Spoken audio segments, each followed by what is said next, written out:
Assalamualaikum warga pendidikan. Kali ini saya akan membahas tentang bagaimana itu hoax terjadi dan bagaimana cara menangkalnya.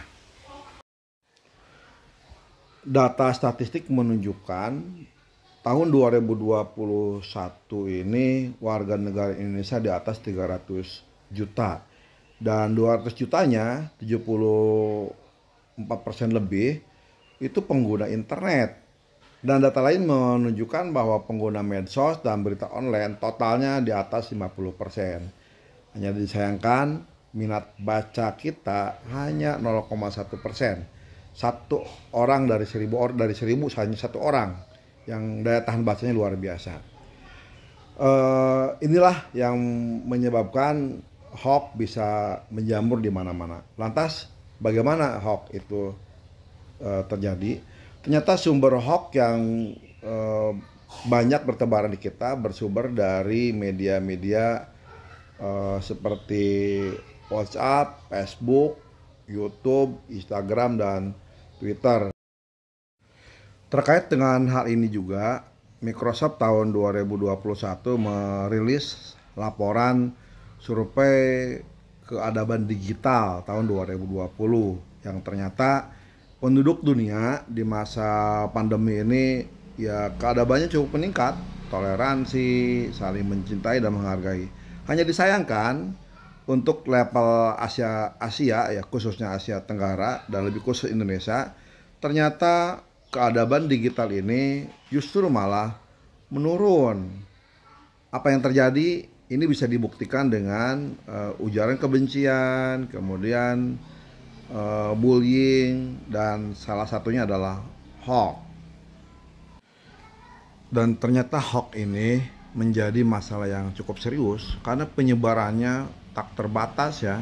Untuk mencapai 9 rantai saja itu 10 kali lebih cepat dari berita-berita biasa. Sementara biasa yang terkonfirmasi itu paling banter 10 rantai, dan itu pun 20 kali lebih lambat daripada berita hoax. Disayangkan kita kadang juga menjadi bagian dari penyebar hoax. Secara tidak sadar kita menyebarkannya. Alasan-alasan yang klasik adalah pertama tidak tahu bahwa itu hoax. Yang kedua, kita kadang bangga lah sebagai penyebar informasi yang pertama. Tapi tadi kita malas membaca sehingga suka berbagi, suka beramal ya, menyebarkan informasi yang menurut kita baik tapi tidak dibaca detail isi kontennya. Lantas bagaimana agar kita tidak terjebak dengan menyebarkan berita hoax? Saya menawarkan 3 tahap untuk mensortir berita hoax, yaitu A, B, C. Amati kredibilitas penyebarnya, kemudian baca sampai tuntas, karena kalau kita baca banyak hal janggal untuk yang hoax ya, banyak informasi-informasi atau sajian yang janggal. Kemudian C-nya, cek fakta-fakta yang disajikan di informasi tersebut. Di era digital dan globalisasi ini, informasi sangat beragam dari berbagai sumber sehingga tak terbatas ya. Tentunya kita harus bijak untuk mengambil sumber-sumber informasi yang bisa dipertanggungjawabkan. Tentunya instansi pemerintah itu menjadi layak menjadi rujukan dari sumber informasi kita. Ciri dari situs-situs pemerintah itu menggunakan domain .go.id, sehingga biasanya muncul ya www.bps.go.id, www.kemendikbud.go.id.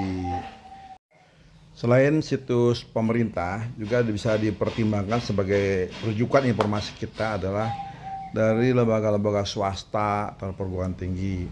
Biasanya domainnya .co.id atau .com. Misalkan www.alfamart.co.id atau bni.co.id dan lain sebagainya, banyak kok. Rekan-rekan juga harus lebih berhati-hati kalau sumber informasinya dari perorangan ya, dari website pribadi. Bisa dari WordPress, Blogspot, biasanya domainnya itu berakhiran web.id, biz, dan lain sebagainya. Selanjutnya juga harus diperhatikan validasi alamat pengirim, karena bisa jadi alamatnya alamat palsu ya, kayak Ayu Ting Ting ya. Sebagai contoh bisa dilihat di layar, pengirim informasi dari Kemendikbud, tetapi dalam situsnya itu domainnya klub. Harusnya kan kemendikbud.go.id. Nah, yang ini yang disebut dengan sumber informasi yang disamarkan.